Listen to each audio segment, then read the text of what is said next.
Hello guys, welcome to Devsi law classes. I am Manoj Kumar और मैं बात कर रहा हूं यहाँ चैप्टर फोर्थ की बाउंड्री एंड बाउंड्री मार्क्स। ये है रेवेन्यू एक्ट 2026 यूपी का, यूपी से, जिसमें सीमा और सीमा चिन्ह के बारे में बात। इसकी section 20 fixation and demarcation of boundaries यानी सीमा और निर्धारण और सीमांकन यानी सीमा क्षेत्र का अंकन करना, जिसकी सब section 1 boundaries of all villages in the state and of all survey number in a village shall be fixed and demarcated by boundary marks। यानी ये सब सेक्शन 1 है।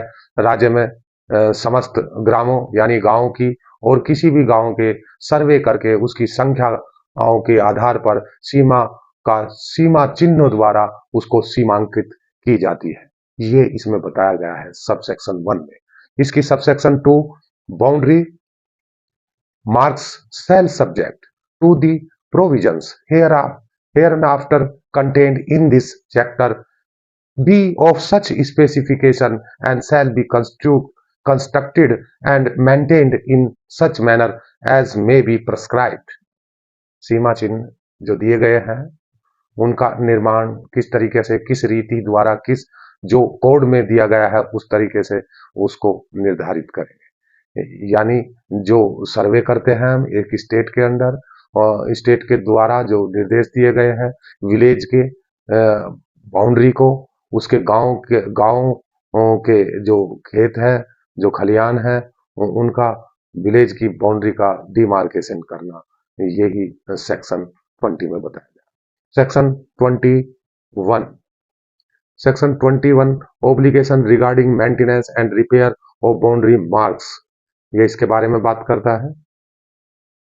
इसका सब सेक्शन 1 एवरी टेनओवर होल्डर यानी जो भी किसान है, जो भी टेनेंट है, shall be responsible to maintain and repair at his cost the boundary marks lawfully erected in his holding or on boundary thereof। यानी जो सीमा चिन्ह है, जो उनके खेत लैंड की जो बाउंड्री है उसका उसके लिए अपने जो खातेदार है यानी जो जमीन को जोत रहा है, जिसका होल्डिंग है, वह अपने खर्चे पर यानी खुद के कॉस्ट पर वह उसको रिपेयर करा सकता है, बाउंड्री को लॉफुली इरेक्ट करा सकता है। इसकी सबसेक्शन 2 है the gram panchayat shall be responsible to maintain and repair at its cost the boundary marks other than those maintained in subsection 1 lawful erect in the village situate within its jurisdiction। यानी जो उसकी सीमा क्षेत्र में, जो उसकी सीमा ग्राम सभा की जो भी अधिकार क्षेत्र में गांव में जो जमीन है, उसको ग्राम सभा अपने अपने सीमा चिन्ह का अनुसरण और उसकी मरम्मत अपने खर्च पर करने के लिए उत्तरदायित्व रहेगी। अभी सब सेक्शन 1 के अकॉर्डिंग यानी जिसमें हम एक बाउंड्री को चिन्हित करते हैं, उसके अकॉर्डिंग विलेज जो भी सिचुएटेड है वो उसके अधिकार क्षेत्र में अपना काम करेगा। अभी सेक्शन 22 की बात करते हैं, destruction etcetera of boundary marks यानी सीमा चिन्ह को नष्ट आदि किया जाना। जब सीमा चिन्ह यानी बाउंड्री जो जो हमारी लैंड की बाउंड्री है वो खत्म हो गई है, डिस्ट्रॉय हो गई है, तब उसमें ये सेक्शन 22 बताया गया है sub section 1 if any boundary mark lawfully erected in a lekhpal circle is destroyed, removed or damaged, then the concerned lekpal shall be bound promptly to report the matter to the नायब तहसीलदार।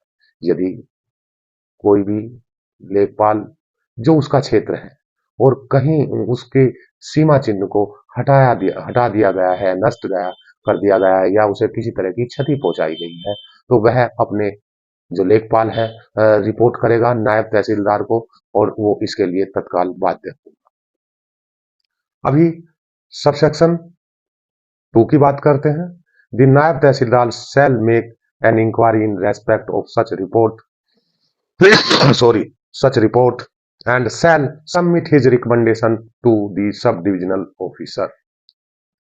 यानी जो नायब तहसीलदार है ऐसी report के संबंध में जांच करेगा और अपनी जो भी उसकी संतुष्टि है परगना अधिकारी को यानी तहसील के जो डिविजनल ऑफिसर सब डिविजनल ऑफिसर है यानी एसडीएम को भेजेगा। अभी सेक्शन 23 की बात करते हैं। Power to require erection, repair और रिन्यूअल ऑफ बाउंड्री मार्क्स। ये बड़ा इंपॉर्टेंट सेक्शन है जो सीमा चिन्ह का निर्माण, मरम्मत या नवीनीकरण की अपेक्षा करने की शक्ति रखता है। इसकी सब सेक्शन 1 है दी सब डिविजनल यानी कि एसडीएम में on receipt of the recommendation of नायब तहसीलदार अंडर सेक्शन 22। देखिए, एक लेखपाल नायब तहसीलदार को बताएगा, अपनी रिपोर्ट भेजेगा और नायब तहसीलदार एसडीएम को रिपोर्ट भेजेगा और on his recommendation tehsildar under section 22 और otherwise require a gram panchayat in relation to a village and tenure holder in relation to his holding to erect और restore proper boundary mark on to repair और replace the same in such manner as may be prescribe. देखिए, जो ग्राम पंचायत या टेनओवर holder जो भी उसके लिए proper जो जिसकी रिपोर्ट होगी और वह बाउंड्री को उसी जगह या जहां प्रेस्क्राइब मैनर से या लॉफुली बताया गया है उसको रिप्लेस करेगा और बाउंड्री लाइन करेगा। अभी सब सेक्शन 2 की बात करते हैं। वेयर द ग्राम पंचायत और tenure holder fails to erect restore. जब ग्राम पंचायत और टेनओवर होल्डर ये रिस्टोर करने में फेल हो जाते हैं तो repair of replace the boundary marks as required under section 1 the sub divisional officer यानी एसडीएम में cause such boundary marks to be erected, restored, repair or replace as the case may be and recover the cost thereof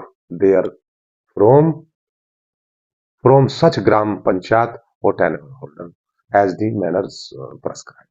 यानी ग्राम पंचायत से या टेनओवर holder से उस boundary का जो cost लगेगी एसडीएम रिकवर करेगा, रिकवर करके ग्राम पंचायत द्वारा दी जाएगी या टेनओवर होल्डर उसकी कॉस्ट पेड कर दी जाएगी। अभी बात करते हैं सेक्शन 24 की।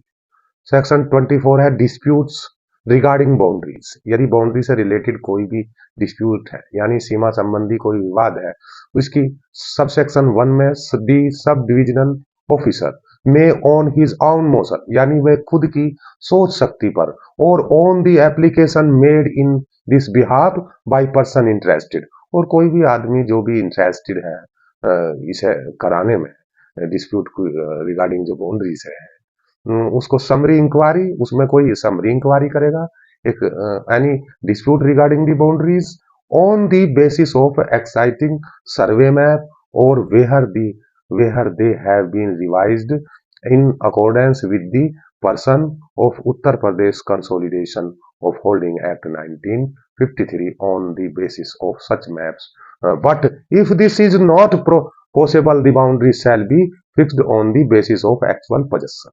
देखिए, यदि किसी भी तरह का कोई डिस्प्यूट है बाउंड्री से रिलेटेड सर्वे मैप जो खतौनी और खसरा के आधार पर तो उसके आधार पर करा जाएगा या फिर जहां पर जिसकी एक्चुअल यानी जो पोजेशन में है उस लैंड होल्डिंग की वो उसके आधार पर फिक्स्ड करी जाएगी। अभी सबसेक्शन 2 की बात करते हैं। If in the course of inquiry into dispute under subsection 1 the sub divisional officer is unable to satisfy himself as to which party is in possession or if it is found that possession has been obtained by wrongful dispossession of the lawful occupant the subdivisional officer shall क्या करेगा इसके number 1 में दिया गया है देखिए, यदि कोई टेनवर होल्डर कोई डिस्प्यूट है उसकी पोजीशन को लेकर के, उसकी एक समरी इंक्वायरी करेगा, समरी इंक्वायरी करके उस डिस्प्यूट को रिजोल्व करेगा। और वो किस तरीके से करेगा, इसकी ए क्लोज में बताया गया, ए सबसेक्शन ए में बताया गया है। In the first case ascertain by summary inquiry who is the person best entitled to the property and shall put such person in position. देखिए, जो भी उसकी बेस्ट जो लगता है कि हाँ इस यही इसके इंटाइटल है, ये प्रॉपर्टी इसी की है, वह उसको पोजीशन देगा, उसको पोजीशन में रखेगा। Be in the second case put the person so disposed in possession and for that purpose use or cause to be used such force as may be necessary and shall then fix the boundary accordingly। देखिए, इस धारा के आधे जो भी ये section बताई गई है, इसके आधे जो प्रज्ञा अधिकारी है, जो एसडीएम है, उसको 6 महीने के अंदर, आप 6 महीने के अंदर इन्हें 30 डेज, सॉरी, वो 6 महीने के अंदर उसकी जो भी कार्रवाई होगी, उसको बेदखल करना है या उसको उस जगह या उस पोजीशन को देना है, वह according to the manner fix कर दिया जाएगा। अभी हम सब सेक्शन 3 की बात करते हैं। Every proceeding under this section shall as far as possible be concluded by the sub-divisional officer within 3 months from the date of application। कहीं पर यह 6 महीने बताई है, कहीं पर ये यहाँ पर 3 मंथ बताई गई है। इसकी सब सेक्शन 4 की बात करें, any person aggrieved by the order of the sub divisional officer may prefer appeal before the commissioner within 30 days of the date of such order, the order of the commissioner shall be final। देखिए, जो SDM का order होगा, यदि party aggrieved है उस order से कि यह मेरी पोजीशन, इसने रॉन्ग पोजीशन कर दिया है, ये मेरी जमीन है, तो वह जो टेनओवर होल्डर है या जो भी एग्रीव्ड पार्टी है, he can go within the 30 days of the date as order they received. अभी सेक्शन 25 की बात करते हैं, rights of way and other easements. देखिए, ये इजमेंट का जो है सेक्शन 25 है। हर व्यक्ति को जो भी उसकी लैंड है, उसे रास्ते का अधिकार है, उसको एंजॉय करने का अधिकार है। यही इजमेंट का एक सेक्शन है। इसको सुखाचार भी बोलते हैं, यानी मार्ग लेने का अधिकार। अभी in the event of any dispute arising as to the route by which a tenure holder और an agriculture labours shall have access to his land or to the west of pasture land of the village other than by the public road, paths or common land, or as to the source from a course by which he may avail himself or irregular। देखिए, इसमें क्या बताया कि जो भूमि है किसी भी किसान की, किसी भी खातेदार की, वह जो है बंजर की है, चारागाह की है या जैसे भी है, और कोई जल मार्ग है, तो सिंचाई की सुविधा, वो सब लाभ उठा सकता है। वह उसका एक सुखाचार का यानी इजामेंट का एक अधिकार है और वह अपनी जमीन से इंजॉय ले सकता है। अभी सेक्शन 26 की बात करते हैं, रिमूवल ऑफ ऑब्स्ट्रक्ल, यानी जो अवरोध है, जो रुकावट है, उसको किस तरीके से हटाया जाए, रिमूवल करा जाए। If the tehsildar finds that any obstacle impedes the free use of a public road, path or common land of a village, or obstruct the road of the water course or source of water, he may direct the removal of such obstacle and may for the purpose use cause be used such force as may be necessary and may recover the cost of such removal from the person concerned the manner prescribed। देखिए, जो भी सड़क का, भूमि का या किसी भी प्रयोजन को किसान को पूरा करने में कोई ऑब्स्टकल है वह उसको रिमूव करेगा, जैसा तहसीलदार उसको कोई सूचना मिलती है और वह समझता है कि यह रिमूवल करना है। अभी सेक्शन 27 की बात करते हैं। रिविजनल पावर्स ऑफ सब डिविजनल ऑफिसर, यानी जो प्रज्ञाधिकारी है, एसडीएम है, उसकी रिविजनल पावर क्या है, पुनरीक्षण करने की शक्ति क्या है। The sub-divisional officer may call for the record of any case decided by the tehsildar under section 25 और 26। कोई भी केस जो तहसीलदार द्वारा डिसाइड किया गया है, सब डिविजनल ऑफिसर उसका रिकॉर्ड मंगा सकता है और जो भी पर्पज है उसे सेटिस्फाई करके लीगली और property of such decision may after affording opportunity of hearing to the parties concern pass such, और जो भी वह उचित समझे पार्टियों को सुनवाई देने का अवसर दे करके, क्योंकि आपने नेचुरल जस्टिस में सुना है सभी को बराबर सुनने का अधिकार है, सभी को अपना बताने का अधिकार है, सो दैट जो सब डिविजनल ऑफिसर है वो दोनों पार्टी को सुनेगा और जो भी है वो निर्णय according to the prescribed law वह करेगा और जो भी वो फिट समझता है करेगा। इसका एक प्रोवाइजो दिया गया है that no application under this section shall be entertained after the expiry of period of 30 days from the date of order sought to be revised। और 30 दिन के पीरियड का यदि एक्सपायर टाइम हो गया है तो यह एप्लीकेशन फिर अटेंड नहीं की जाएगी, इंटरटेन नहीं की जाएगी।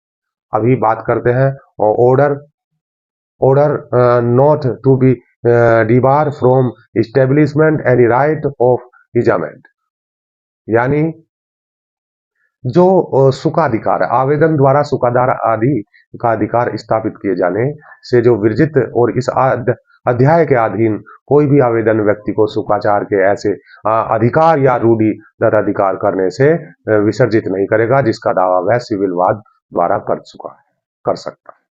ठीक है, made under this chapter shall be debar होगा any person from establishing such right of the easement और customary right as he may be claim by a civil suit. So next chapter 5 मैं next video में लूंगा, और यदि ये useful है, it is useful for you, please like and subscribe. Thank you, bye bye, जय हिंद, जय भारत।